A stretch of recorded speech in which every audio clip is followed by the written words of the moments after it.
Hello, hello, hello. Hi. How are you?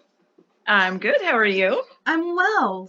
So, this is my very first attempt at trying to record conversations with friends, and I'm going to call it Let's Talk About It. So, my name is KaTonya, and you are? I'm Aowen. Ooh, I like that. What does that name mean? Oh, it's complicated. I created it from Lord of the Rings, Oh. a character, a woman I really admire Uh-huh. in that series, and also from the ancient Druids in Britain. It's hard to describe. Yeah. They had a word Aowen that meant the inspiration you feel to create music or poetry, the feeling you get when you see incredible beauty in nature. Mm-hmm. And so I just put the two words together and spelled it my own way and gave myself a new name. Okay, yes. Feel it, live in it, empowerment. Lovely. The reason I have asked you to join me today and the reason why I'm doing this is to spread awareness, just speak out, stomp out mental health, stigma, let people know that it is okay to talk, to seek help, and we're going to normalize it. All things are open and on the table. Once we get moving, we'll just answer questions that people in the community may have. And I just want to give a quick little overview of what kind of success stories have you heard, or have you experienced yourself with therapy or, peer counseling, which is what you do. And she's amazing at it, by the way. Where's the camera? She's amazing at it, by the way. So, like, what experiences have you had to give, like, chills? Oh, man. So many, really. I was incredibly broken.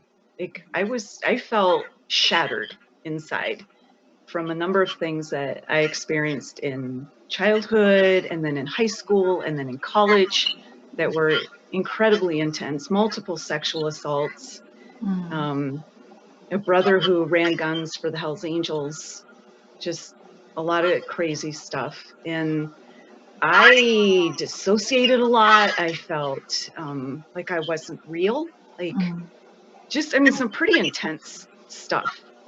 Yeah. And I did a lot of personal work on my own while I was raising 4 kids as a single mom. Ooh. I finally was able to get some trauma therapy about 6 years ago. And part of that was EMDR. Nice. And yeah. So between all of that, I felt integrated, like all these parts of myself that had been broken off just came together. And there was this one instance I used to have all these dreams and nightmares, and I was always 2 people in my dreams, a little boy and a little girl. And I felt like basically the strong part of me had to split off and go into hiding to be safe. I had to be sweet and kind and good at all times in order to be safe. And so in my dreams, I was always those 2 things. And in this one EMDR session, just following all these what seemed like random threads, I just all of a sudden had this image of that little boy and that little girl high-fiving each other and saying, "We did it. It worked." And all of a sudden, like I physically felt this integration. Like they came back together and became one. And it was a visceral experience of something deep inside integrating. And I walked out of that session like a different person. Wow. I call it magic. Doesn't it seem like it's just magic? I do. It's like, wow, that is amazing. Was it scary for you, like working through that? Was it a really difficult process for you? Not really, because I was so ready I was, by that time, I was in my early 50s. Mhm. And I had done so much work. I had raised my kids on this remote island in Lake Michigan, in Wisconsin, and had experienced so much isolation and solitude. I was ready. I was ready to do the work and face the monsters. Mhm. So yeah, I Yes. wasn't really Mhm. holding back. Are you glad you did it? Oh my God. Yeah. Right? It's Yeah. amazing.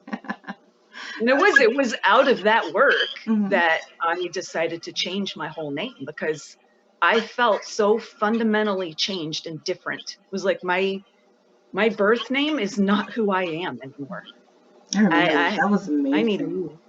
Mhm. Yes. Way to go. What would you suggest for people who are experiencing a lot of trauma right now with everything that's going on across the country? Like, how would you, like, is that possible to work through, do you think, even with therapy? Yeah, for sure. I mean, you have to be willing. Mm-hmm. You have to Yeah. be willing to be uncomfortable. Yes. You have to be willing to be afraid to sit with heavy. Are we allowed to swear on this? Absolutely. Shit. What the fuck? How about that? Okay. That was one of my liberating things, because I was a pastor's daughter, and so for me to curse like a sailor is so freeing.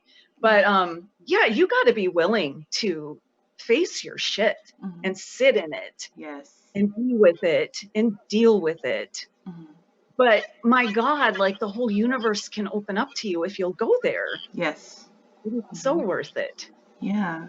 That kind of reminds me of like when I'm talking to white people about what us black people are going through, it's kind of like they feel uncomfortable in it. And then it's a lot of negating and, well, this does too. And it's like putting things together. Well, I remember when we did, what do you think that's about? Like, how come it's hard for people to maybe listen or acknowledge or understand the struggles and not see it as taking away from anything? Yeah. First of all, I'm just really sorry that that happens, because it sucks. It sucks when people take the attention away from where it belongs. Mm-hmm. All I can figure is, I mean, well, we white people just seem to be really fragile. But I think, I don't know, I've wondered about this. Like, I think if people have not faced their own demons deeply, like really done their own inner deep work and faced their trauma, their sense of self isn't solid. Mm-hmm. There's a lot of insecurity and maybe shattered self-esteem, so they maybe don't have the capacity to sit with another person's pain and just be present to it. And I don't say that to excuse it, but simply like trying to understand, like, why this response. And Mm-hmm. just in my work as a peer, and taking it maybe out of the context of what you raised, I just see that in general. Like, people are afraid to sit with other people's pain in general. Mm-hmm. It makes them uncomfortable. I don't know if they feel they have to fix it or what it is, but it takes great courage, I guess, Yeah. to just be with someone else's devastation. Yeah. Have you ever felt like you were being blamed when it's like white people do this or white people don't listen? Anything white people? Do you take that on personally? I don't,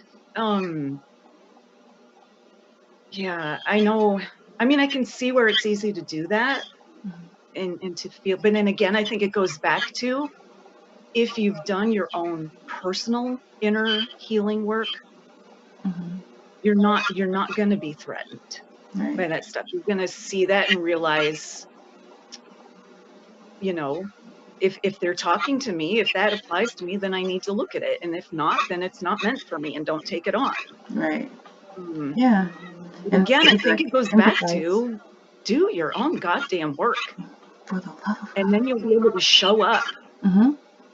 Yeah. It's like, what's that about? There's something in there that's uncomfortable and it's shaking and it's not good to sit with. And so we want to stop that feeling so that it's like, okay, now I'm back at a peaceful, calm state. Because before it was rumbling, like simmering, like a pot of hot water, and it's boiling and it's boiling, and it's like, okay, I don't know what to do with this. It's going to boil over. So I need to take it off the stove. And now this is better. I can take the heat away, and then everything is fine. Mm-hmm. But what does that do for anybody? Right. Nothing. It's really sad. Example, I have a community Facebook. I posted about this. It was saying, careful for like the looters and the protesters and, gang affiliation.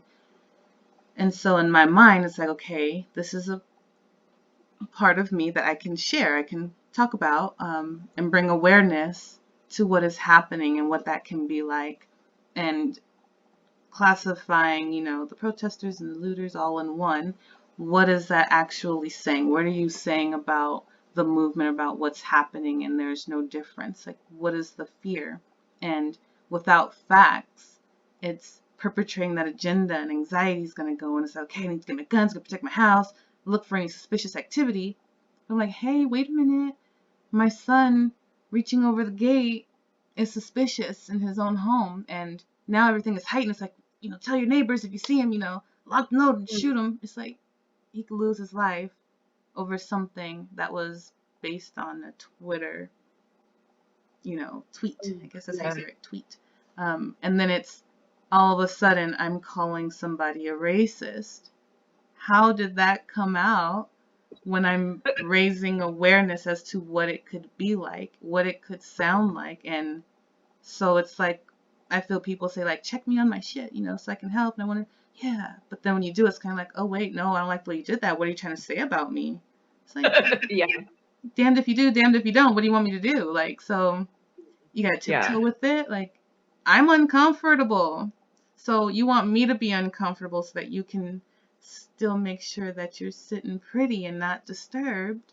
How does that work? Like, I don't understand. Yeah. I wish there's a group on Twitter I love called White Nonsense Roundup. Mm-hmm. And it's white folks who have volunteered to be available to people of color on social media when people say stupid shit like that, so that you don't have to invest your emotional energy in explaining and arguing. You can contact them and they'll hop in to your mention and take the white folks on. Nice. Like, we're gonna round up our own people and get them in line, because that's not your job. Right. And I'd love to see more of that. Like, I think that's really cool. How do you do that? Like, how can people do that without fear of like losing their position? I don't know how else to feel about it. It's kind of like, if I speak out about it, then maybe you guys are gonna see me that way, or I'm not gonna, I don't want to say privilege, but it's like, then you guys aren't gonna like me anymore either. It's kind of like, reminds me of like elementary school type thing. Oh, I don't like you, so we all don't type thing. Yeah. Who are you saying, like, wouldn't like you either? Like, so, like, if I was a white person and I'm silenced when a person of color or another person speaks out against the injustice, why not speak? What keeps you from speaking out? It's like, well, then they're going to see that I'm doing this, or then I'm not, for the other cause, or whatever the case may be, that keeps people silent out of fear of judgment from their peers. Yeah, that's a tough one. I feel like there was so much exactly of what you just said that came out right after the election in 2016. You remember, what was it? The Pantsuit Nation group on Facebook, and how it just exploded with white women being so fragile around feeling personally attacked when anyone tried to just have a conversation. And a lot of women ultimately were willing to finally shut up and just listen.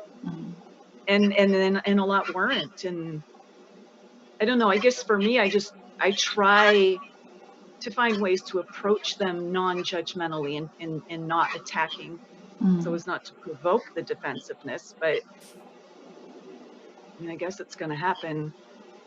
Yeah, it's like Sometimes you you don't can't. see it. It's like we're angry, and it's like you don't care. And then when somebody posts all black, for the Blackout Tuesday, and then you post all black with a blue line through it, that's a slap in the face. Like, Blue Lives Matter. Okay, yes, they do. How do you not understand? Yes, all lives matter, but right now, ours are the Yeah. one that is really needing some assistance.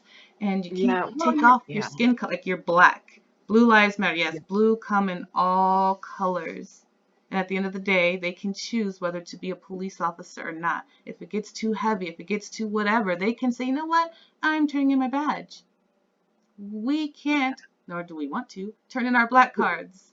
It's like, Right. this is us all day, every day. You can't just, I'm going to put on my uniform today, my superhero suit. You can't do that. Yeah. Why don't the people understand? I don't get it.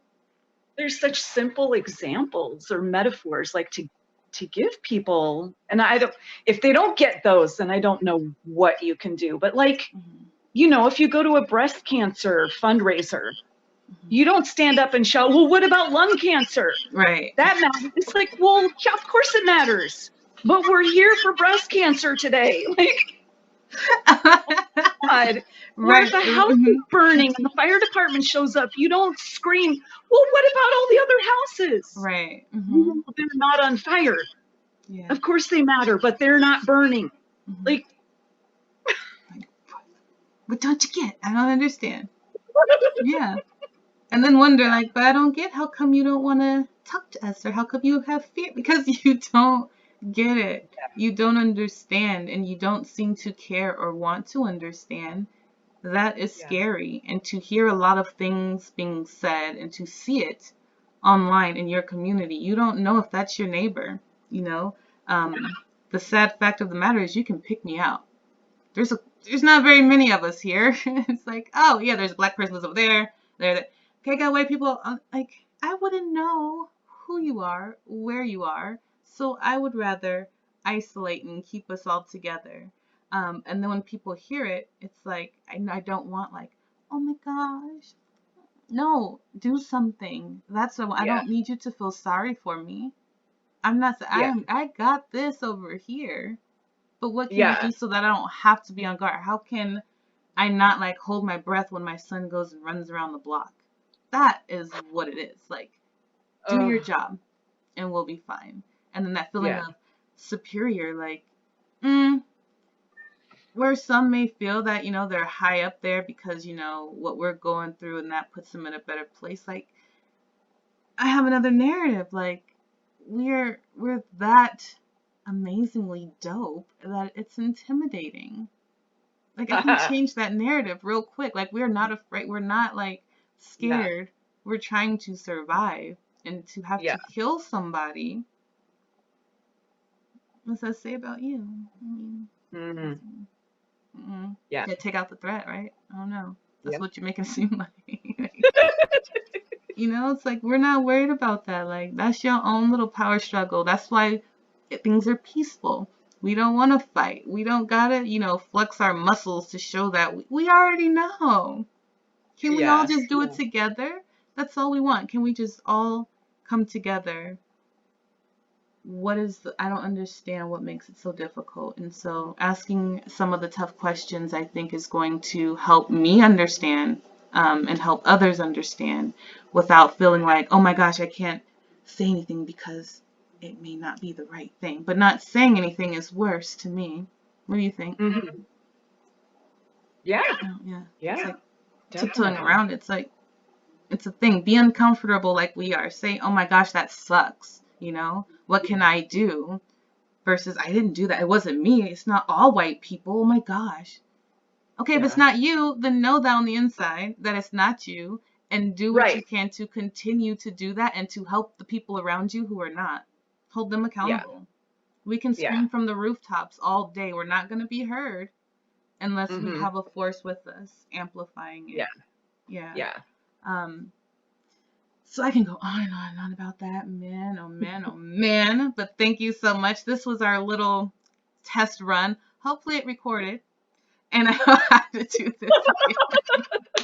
Hopefully I did it right. I don't know. It's the first time. We're going to figure it out because this is something I want to talk. And we're just going to, let's talk about it. Send us questions. We'll have guest speakers. We'll have returning guest speakers. We'll have just little old me. And whatever it is that you want to talk about, like, get it off your chest. Like, I hear you. I want to hear you. I want to understand. Let's amplify it the best way we can. And so one thing that I always want to do that I didn't do with this one is ask, what was something good that happened to you today? Oh,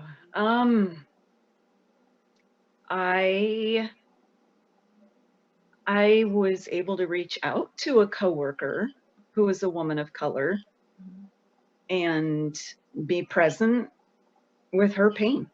Yeah. And that meant the world to me, to be able to just be present for her. Yeah. And hear her feelings about something. Yeah. Specific to anti-racism. And thank you for that. Like, that is a breath of fresh air, because oftentimes it's minimized. Like, we're fine, we're okay, because you make it uncomfortable, or you may fight us, or whatever the case may be. Like, no, we don't want to. It's exhausting. And so for someone to reach out and to, I'm here, like, say it, whatever you're feeling, and to validate and not negate, that is huge. So thank you for that. I know she was moved as well. I can only imagine. Wow. That's awesome. Thank you. Yeah. And so with that, just think of something that you can do over the next course of, we'll say, the week, because I'm going to try and do this weekly, to better yourself. To better yourself and to be the change that you want to see in the world. Thank you, thank you. We're gonna have our little outro music dance on a happy note. Hey.